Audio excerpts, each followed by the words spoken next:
Good morning, everyone, and thank you for joining us in this panel discussion. We will be talking about how and when to integrate blockchain technology and how big tech companies fare with one another in terms of some of their blockchain initiatives. So I'd like to turn to our panelists, a really interesting group of panelists over here, and kind of just get to know them and their companies. Let's start with Nirali. Tell us about your company, Kenta. Good morning, everyone. It's a pleasure to be here. So Kenta, we are a global fintech company with an integrated platform offering asset digitization, tokenization, and payment solutions. We have our own proprietary blockchain that we offer these services off, the Kenta operating system, and it's based on Quorum Ethereum, an enhanced version of Quorum Ethereum. Mm-hmm. And Alex is from Amazon Web Services. Yeah, so co-running the Web3 blockchain crypto activities for Europe at Amazon Web Services. Two things that we're trying to achieve. On one side, how we can provide services and products in the Web3 space internally, and externally also how we can collaborate with the whole space, industry, and ecosystem to make that ecosystem grow and go to the next milestone, I would say. Perfect. We'll talk a little bit more about that later on. Marcin from 4Chain. Yes, so 4Chain Studio is a company, I'm the CEO and co-founder of 4Chain Studio, and we basically build solutions and provide engineering services using BSV blockchain. Mm-hmm. And of course, Josh. Yes, so I write for CoinGeek, but I'm also an independent consultant. I build my own apps on top of Bitcoin technology. And I also run a YouTube channel where I do tutorials and just talk about what's going on in the greater crypto space. Great. So let's first talk about your companies and how you're using blockchain and how does it benefit your business. Let's start with Nirali. Sure. So our mission at Kenta really is to add utility to assets, with this convergence of the physical world to the digital world. 16 trillion USD by 2030 is the market size of the predicted market size of this global movement from the physical world to digital assets. Because digitalization unlocks liquidity, reduces friction in transactions, and so we're really tapping into that shift towards a token-based economy.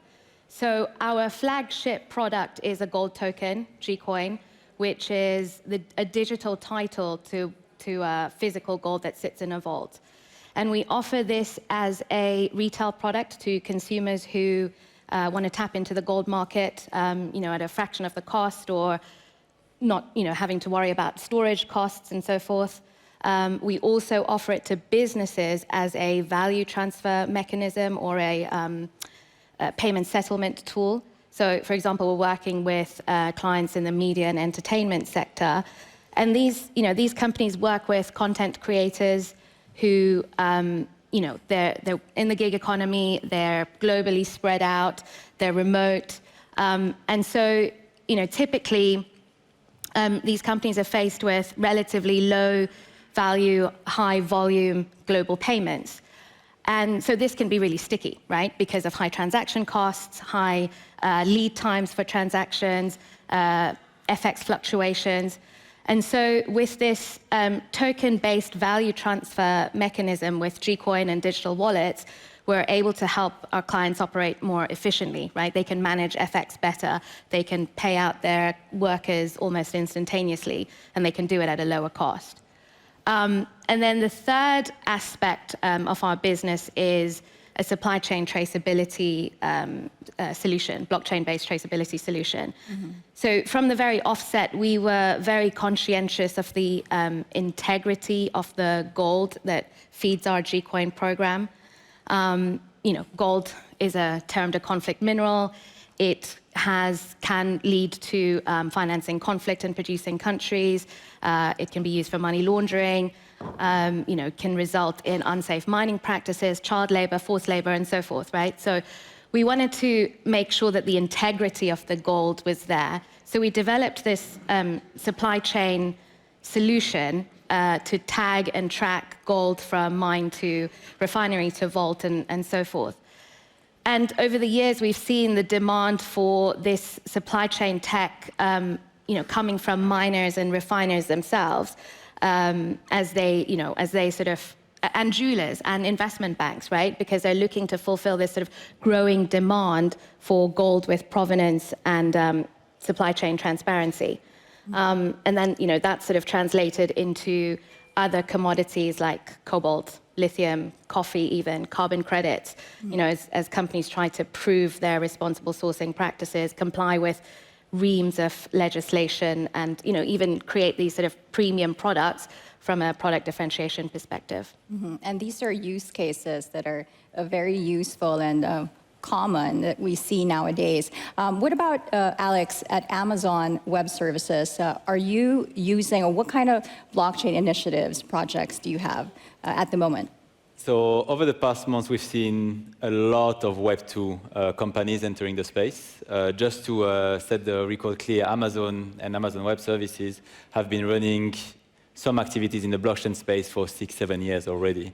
Now it's more a matter of how we go to the next step and the next level. So two things. One, internally, our own, without giving too much of details, our mindset is really to onboard the next 1 to 2 billion people to the Web3 space. So we are having and trying to have some kind of clear roadmap of product services that we're going to offer to, you can imagine, the Amazon users.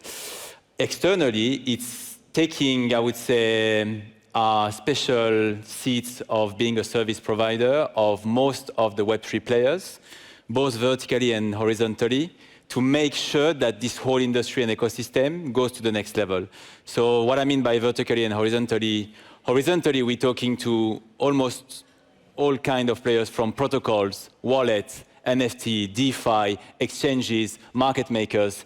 So we have, I would say, a good view of the whole landscape, and trying to make connections and really create some synergies and virtuous circle between all of those players.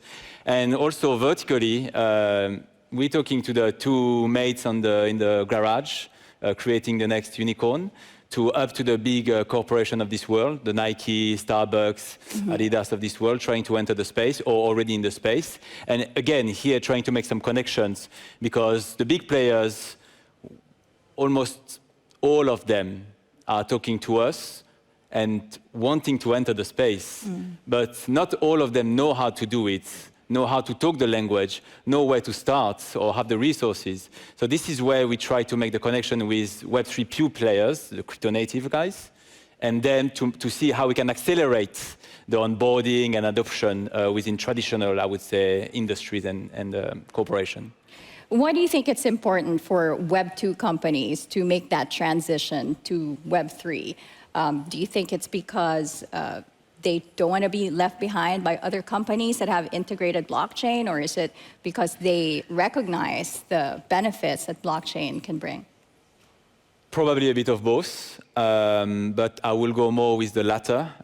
It's undeniable that Web3, there's something happening with Web3, and obviously the Web2 players like Amazon have done fantastic work and job for the past few years on the internet and how to scale and bring the users into that platform. But there is no doubt that there's a space for more balance of power, from 100% centralized to a little bit more of decentralization.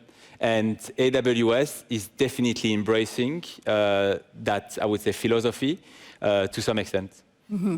Okay, Marcin, you provide IoT services and blockchain applications to your clients. What do you think are the key features of blockchain that can help businesses execute better than the traditional legacy stack?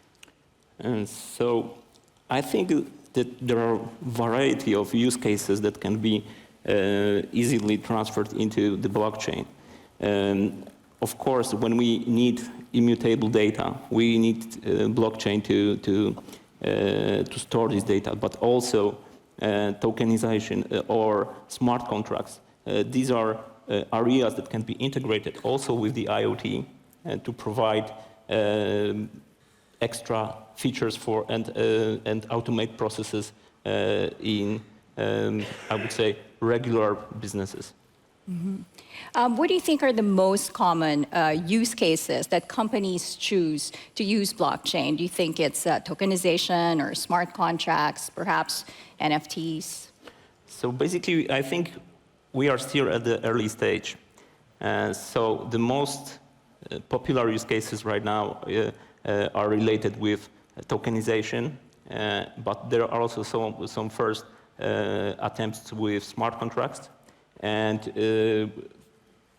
when integrated, for example, with the IoT devices, we can really get some benefits out of that. Mm-hmm. Josh, do you want to add on to that? Yeah, I think that the businesses, one use case that comes to mind is data, like interoperable data. Unfortunately, I don't think we've really seen that take off, but that's one that was appealed to me when I first started looking into it, was this idea of having data on the public ledger that's hashed with a timestamp. Because when you have integration points between companies, what's the source of truth, right? Because if I'm pushing data to company B from A, then I'm having to talk with them to figure, if there's errors, I'm having to figure that out. But if we say, oh, we're gonna put stuff on this truth machine, then we have a record of what happened. Even if it's a screw up, we both can say, hey, oh, there it is. Mm-hmm. Like we can act, everyone can look at that and agree. Because you could have data out that's one thing, and then it could somehow get malformed, bug or whatever, and then they receive something else. And it's like you're talking with them to try to figure it out, whereas now you can just independently verify, okay, this was kind of like purchase order or any type of inventory check or something like this, right? Mm-hmm. And do you want to add on? Go ahead, Alex. If I may just jump in terms of use cases and business use cases, I think an important message is there's no one size fits all. It really depends on the maturity of the company and also geography from what we're seeing and what we're hearing. So if you take some countries which has less developed payment infrastructure, for example, try to send some money from your Latin American country to the US or to Asia. It will take weeks, it will be very expensive. Now the use case is using the blockchain technology, it can take seconds and almost for free. That use case maybe is a little bit less relevant in Europe or in the US, but definitely relevant in Latin America or Africa or in Asian countries. Mm-hmm. And also a matter of maturity of the companies. Largest corporation, on a weekly basis, we're having talk about NFT and loyalty and how they create a real community. They don't know. They are amazed at how the Web3 space was able to create the community and this virtual circle between people. People are coming to the company to ask for more. Mm-hmm. While traditionally, when you look at the loyalty programs, it hasn't changed for the past 2 decades almost. It's very old school where you reach out to people by email or you do some campaigns, and if you have 5% of conversion, you're happy. Now with the whole Web3 and NFT, loyalty, community building, we're seeing a much, much, much better way of, I would say, doing things, but adding value for the people. Mm-hmm. So again, depending on the maturity of the company and the geography, use cases can be very different. Mm-hmm. Yeah, I think just to elaborate on what all of the 3 other panelists have said, if I can share an insight from the supply chain use case. So recently, one of the precious metals industry associations ran a pilot program with its members to assess the benefits and efficiencies of blockchain technology for supply chain transparency. And I think this is noteworthy in the sense that it's probably one of the first of its kind, and where an industry association is taking a lead on new technology for mass, to support mass adoption across the sector. But unfortunately, the results were inconclusive of the study, and there was minimal uptake across the sector. And I think the reason for this is to do with what and how we're digitizing information to be put onto the blockchain, right? So blockchain in itself is not the panacea to solve the supply chain trust challenges. Mm-hmm. Solutions can come with IoT devices, artificial intelligence, other distributed applications to make that link between the physical to the blockchain.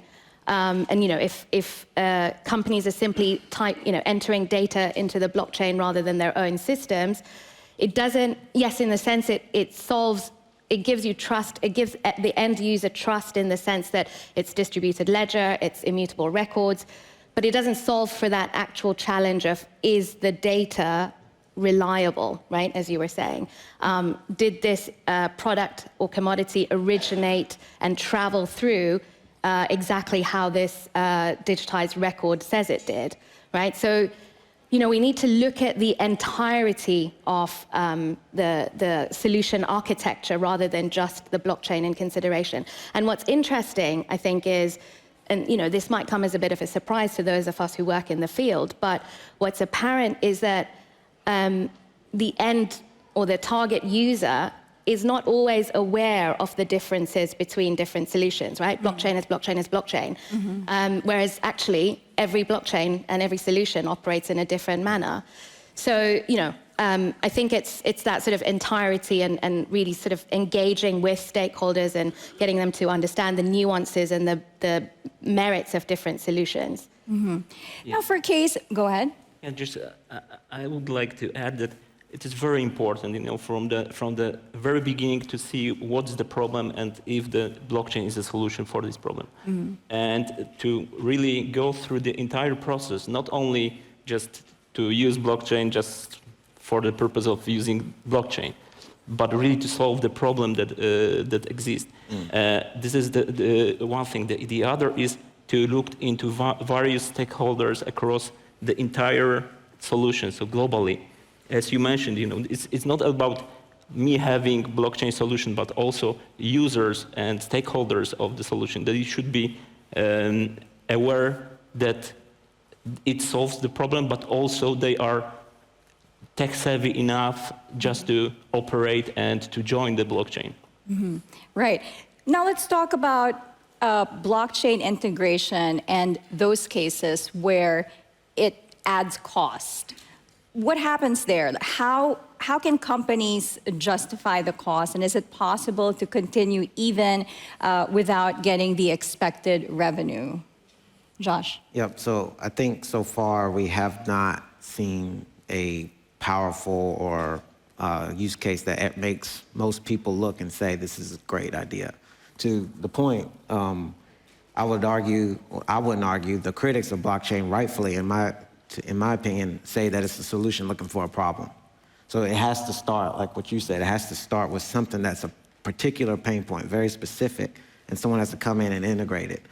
The challenge, I believe, is that these companies they're big, so they're slow, right? They do have the innovation departments, and they have different ways to take it on, like, you know, I'm sure what you're doing, Alex, but it's still not as fast as the individual.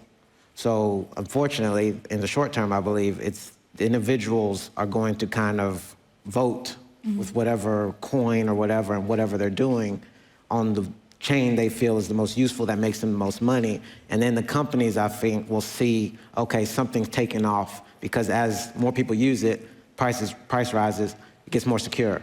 That's kind of what's happened with BTC. So but you know, we know it has high fees, so that's why I think you haven't seen people just jump into it. But as that happens, I think then they'll come on and start figuring something out, and it'll kind of create that FOMO effect where, yes, they do want to get in for blockchain, but they see their peers doing it and they say, oh, we gotta do something. Do you agree with that, Alex? I do. I mean, I agree there's no strong enough use case to say that as of now, in the short term. But we also have to be humble. Who knows where we're going in the next few months, few years? Nobody really knows. We're seeing a lot of big corporations, you're right, using blockchain almost as a marketing venture. But when we ask them, okay, why? At the end of the day, does it really solve something specific? It's more debatable. In that area. Since you mentioned that, so let's talk about these big tech companies who have integrated blockchain. And in some cases, let's say Facebook's Meta, Metaverse, Twitter's Lightning Network, you know, some of these blockchain initiatives haven't been really 100% successful. So can you tell us what these companies are perhaps doing incorrectly? I guess we'll start with you, Alex. I don't know what they've done incorrectly or correctly, but you have to give also the credit that they're trying. And maybe they're not doing things in the perfect way or with the perfect initial mindset of 100% decentralization, ownership. However, at least it brings some, I would say, publicity and light and to the mass, to more and more people. And maybe that's also what we need. I don't want to comment on why they succeed or not, but still, I think we need to give credit for them to try, whether for good or bad reason. At least they're doing something, and it gives some lights in the space, which is what we need. We need to. One thing that I like to say is we need to stop thinking of Web 2 against Web 3 or TradFi against DeFi. At the end of the day, where do we want to go? What is the vision in 1, 5, 10 years? And once we agree on that vision, let's all work together. And okay, you're from Meta, you're from Amazon, maybe. Just to give you an anecdote, 2 years ago, a lot of the, I would say, DeFi players or protocols didn't want to get their name next to Amazon or AWS. Now, with everything that happened recently, and also with, I would say, maturity, and as we see adoption and big corporation also entering, they're all asking to do something together, even publicly. So it shows that things are moving, and it's for the good things. Let's do things together and not against each other. Right. Josh, your thoughts? Yep, so I think my favorite example of this is Twitter trying to integrate payments with Lightning. And their founder is a Bitcoiner. He's a very strong Bitcoin maximalist, but they can't even integrate Bitcoin. I think that tells you everything, right? Because the problem with the companies, as I mentioned, is they're slow, and convincing a stakeholder is difficult, especially when you're doing multiple. But Twitter already had the guy, right? You didn't have to pitch him. He was already sold, which is unlike most companies. Most of them think Bitcoin's a scam or blockchain technology doesn't work, but they had it and they couldn't even do it. And then they get Elon, who's supposedly a Doge maximalist, depending on which day of the week it is, and he doesn't do it either. And now they're about to get a new CEO who I don't think is going to really push for any crypto stuff at all. So I just think it's going to be more of a grassroots thing, and then the companies will kind of come along like when their kids leading them into the park to say, come on, play, and they'll be like, okay, I guess I have to. That's kind of how I see it playing out. Mm-hmm. And at present, and looking forward, do you see any trends in terms of these big tech companies integrating blockchain? Well, I think that the big companies, tech companies, should focus on enabling their partners, their business partners, enterprises, with the blockchain features on their platforms. Because at the end of the day, my opinion is that these are enterprises, businesses that should use blockchain. And companies like Microsoft, Amazon, they have their sales channels, they have their platforms. They can embed blockchain features and let their customers, their clients, to use it. Mm-hmm. I think it should go that way to make it popular. Do you want to add something to that, Alex? What do you think the big trends are in terms of these big fintech companies with integrated blockchain? I mean, in general, we see all those Web2 players coming in, right? In one way or another. Then the question is, are we going to be just enablers for the corporation and big enterprise, or are we going to do things ourselves as well? I can't go too much into details, but there are definitely a lot of big Web2 players looking at diversifying and going the other route. You see crypto exchanges, for example, very centralized. Now more and more crypto exchanges are calling themselves Web3 exchange, or entering the non-custodial wallet, offering metaverse or DeFi in a decentralized way. So we could see Web2 players as well potentially keeping what they're doing in the Web2 space and having some kind of spin-off potentially. Mm-hmm. So at this stage right now, what do you think needs to be done in order to see more of a successful blockchain integration with these companies? in my view, I think after 14 years, still the dominant use case for all the blockchains has been tokens or NFTs. And that's what the market wants. Despite people's dogmas, even my previous ones, that's just something I have to acknowledge. And it looks very immature, especially when you see some of the consequences of some of this stuff. Like with the last year, we had 3 spectacular failures with FTX, Celsius, and the whole Terra Luna thing.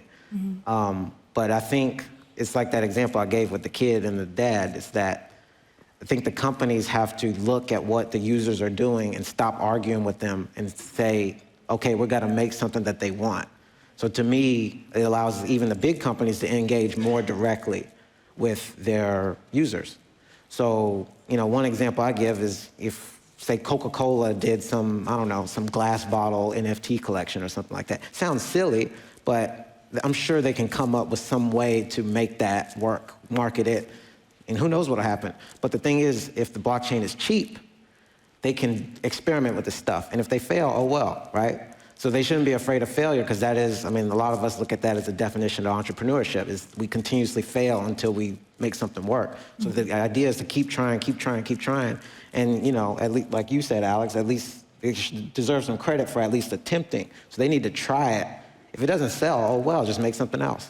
You can't just, if it doesn't sell, you can't just, like Meta's taking a lot of crap for, you know, their implementation. I mean, Zuckerberg's getting clowned for, you know, his metaverse and his avatar and all that stuff, which I think now he has to make a jacked one because I heard he's been in the gym. But, so I just think they're gonna have to adapt to the users, not try to do this top-down, no, we gotta be professional. They gotta really get in there and just go down with them and see what's working, see what people are actually doing. Right, so attracting the users. But in building these blockchain initiatives, like you mentioned, NFTs, is there a specific, or are there, what kind of blockchains that needs to be considered for projects like this? Well, I think they have to look at where the money is first. Unfortunately, they don't look at BSV right now because of all the media issues and the security problems and the low price and also the perception. But it is for cheap. I mean, there's other blockchains that are cheap too, so they could try those as well. But to do what I'm saying, you need a cheap one because you don't want to spend a ton of money on fees, and you know, then it leaves a bad taste in your mouth if you fail. But if you spend almost nothing to make a collection or something, you don't necessarily care, right? Especially if you can go fast. Mm-hmm. What about Marcin? You've been working with 4chain and the BSV blockchain as well. Tell us about your experience so far. So we've worked with the small companies. We have probably a bit different experience than the huge company. And we implemented, for example, NFTs, tokens, for ticketing. And it works, but the adoption of this solution takes time. So it's hard to convince players and, of course, compete with other players, traditional players, despite the fact that we have some advantages that we can use. It's hard to really market the solution. Mm-hmm. So a lot to do with marketing. Yeah. Okay. And, of course, just to develop the product according to users' needs. So this is also very important, not only to use blockchain and tell, okay, we are doing this on blockchain, you have NFTs, but the product itself, the platform should be also very user-friendly, and users need to really know how to deal with that. Absolutely, so it's a step-by-step process, like anything else. Yeah, just to rebound on that, I mean, obviously on the blockchain technology side, you have the trilemma that everybody knows. On the business and mass adoption side, you have what I call the golden triangle for the enterprise and corporations. You have on the one side of the golden triangle is regulation. You know what's happening in the SEC in the US now. MiCA is a huge milestone for Europe, I think, and Asia obviously is doing very well in Hong Kong, Singapore, Japan, so regulation. The second thing in the security is part of the technology part with the trilemma. But third, and I agree with you 100%, is accessibility, UX, UI. If you want blockchain adoption, it's almost like you don't want to talk about blockchain. You don't want to use NFT. Look at Starbucks, they're talking about the Journey Odyssey, Nike, digital collectible, Adidas is gearwear, or nobody's talking about NFT. Reddit, 6, 7, 10 million maybe of people minted NFT without knowing they have a wallet or an NFT. I think it's really about UX and UI, and again, forgetting a little bit the whole deep technology. Maybe it's not very popular what I'm saying, but trying to think about how we, a Web 2, Web 1, and traditional organization were able to onboard 5, 6 billion into whatever they were doing, take the good side of that, and implement that with this blockchain technology. I think that's key. Mm-hmm. I think if I can just add to that, not so much from a tech side and just bringing it back closer to home, you know, I think what's really critical for success is compliance and stakeholder management, right?